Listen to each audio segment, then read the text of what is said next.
қылыш деген ғой.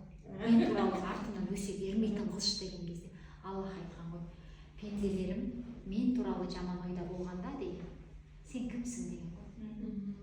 Алла туралы жаман ойда болма. Қазір адамдар, қоғам Алла туралы күресіп жатыр ма? Алла жоқ, Алла бүйтпейді, атеистер неше түрлі.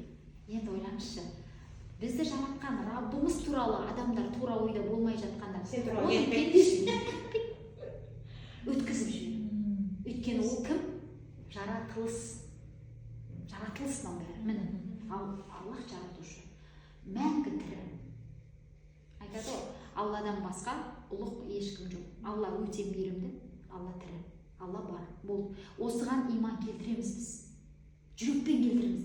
Әшейін ауызбен емес. Өйткені мен айтамын да, сенбей жатқан адам мынаны ойланса қайтеді? Сені